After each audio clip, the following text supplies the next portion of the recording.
एक गरीब किसान, बीजेपी के लोगों ने उससे जमीन लिखवा ली, 6 करोड़ का उसको चेक दे दिया और 6 करोड़ का चेक दे करके उससे जमीन लिखवा ली पूरी की पूरी।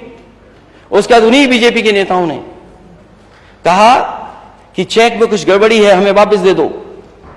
उस गरीब किसान ने भरोसा कर लिया, वो चेक वापस दे दिया, चेक फाड़ करके फेंक दिया। वो दर बदर भटकता रहा, घूमता रहा, उनके घरों पे गया, पुलिस पे गया, कोई अधिकारी नहीं बचा जिसका दरवाजा नहीं खटखटाया हो, लेकिन उसको न्याय नहीं मिला। मजबूरी में उसने आत्महत्या कर ली और आज भी उसकी 2 बेटियां दर दर भटक रही हैं, कोई अधिकारी नहीं बचा जिसके घर न गए हों।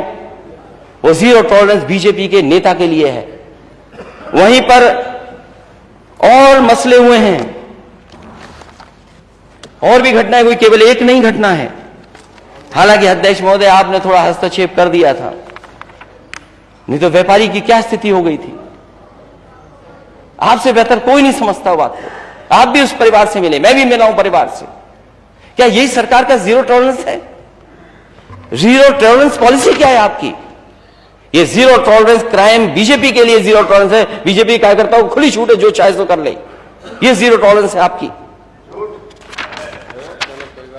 मैं तो उदाहरण दे रहा हूं, अगर आप पे उदाहरण हो तो बताइए। अगर आप पे उदाहरण हो किसी चीज का तो आप बताइए। और वहीं मुझे याद है एक परिवार, मां बेटी, जिसको जिंदा जला दिया गया था, जिंदा जला दिया गया था कानपुर देहात में।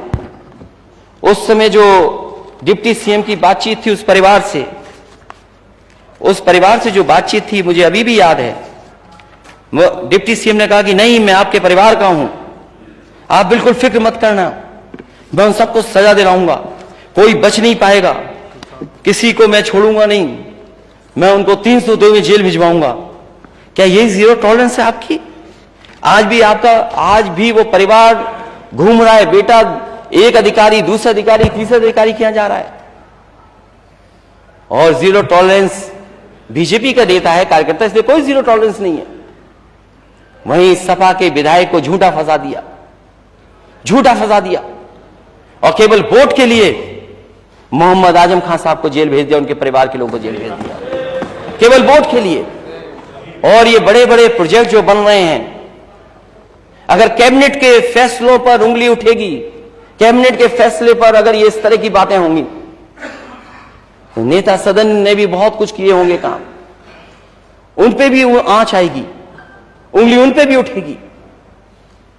तो इस तरह की सरकार को काम नहीं करना चाहिए। जब आपका नारा हो सबका साथ सबका विकास, तो किसी के साथ भेदभाव नहीं होना चाहिए।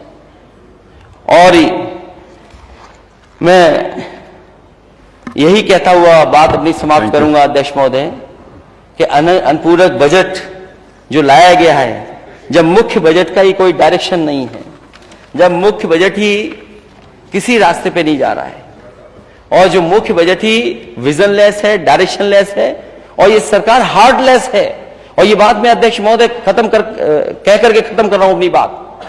डायल 100 सबसे बेहतरीन व्यवस्था थी, चाहे वो बड़ा अधिकारी हो चाहे छोटा अधिकारी हो पुलिस विभाग का, उससे पूछिए वो कि ये व्यवस्था कैसी थी, वो कहेगा सबसे अच्छी व्यवस्था थी।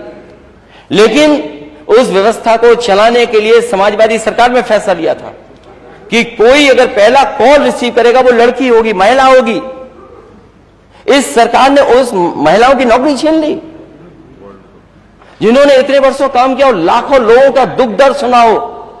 इसलिए मैं कहता हूं इस सरकार हार्टलेस है, इमोशनलेस है सरकार। उन बेटियों के साथ जो व्यवहार हुआ सर्दी में, न केवल 69,000 में जो आंदोलन कर रही है उन बच्चियों के साथ व्यवहार, जो कि डायल 100 जिन्होंने उत्तर प्रदेश के घर परिवारों में न जाने कितनों की मदद की होगी, उनके साथ क्या व्यवहार हुआ है, क्या व्यवहार हुआ उनके साथ। उन्हें दिवाली नहीं मनाने दी, सर्दी थी, बरसात हो गई, उन्हें बाथरूम में रुकना पड़ा। ये नारी बंधन है। ये माने सदस्य बैठी है बीजेपी की, अगर मैं कोई बात गलत कर रहा हूं द फ्लोर ऑफ हाउस, ये जो महिलाएं सदस्य जाएं उनसे पूछें कि बताओ सरकार ने क्या किया था उनके साथ व्यवहार, क्या उन्हें बाथरूम में नहीं रहना पड़ा, इन्होंने रजाइयां छीन ली, कंबल छीन लिए, वो लाठीचार्ज किया और पीटा गया, कई उसमें प्रेग्नेंट थी, और गरीब परिवार की बेटियां हैं, कोई संपन्न घर की परिवार की बेटियां नहीं है। और जिस कंपनी को आप दे रहे हो टेंडर, आप गरीबी का मजाक उड़ा रहे हो और कहते हो कि आप 3,000 मांग रहे थे, हम 6,000 में नौकरी करा लेंगे। ये गरीबी का मजाक उड़ा रहे हो आप लोग। जो लोग नौकरी के लिए केवल 3,000 रुपए मांग रहे हो, महीने का बढ़ जाए उनका। ये $1 ट्रिलियन इकोनॉमी सपना है आपका कि आप डायल 100 की बेटियों के साथ ये व्यवहार करेंगे। और फिर क्रिकेट की बात मत करो, चलिए वाली बात आ जाएगी। धन्यवाद, थैंक यू। इसलिए अध्यक्ष महोदय, थैंक यू। मैं धन्यवाद देता हूं, आपने समय दिया। और ये अनुपूरक बजट जो लेकर के आई है सरकार, अगर पुराना पैसा नहीं खर्च कर पाए हैं तो ये पैसा क्या खर्च करने के लिए लाए हैं कि जेब में पहुंचाने के लिए लेकर आए हैं। मैं इन्हीं शब्दों के साथ आपका बहुत बहुत धन्यवाद देता हूं।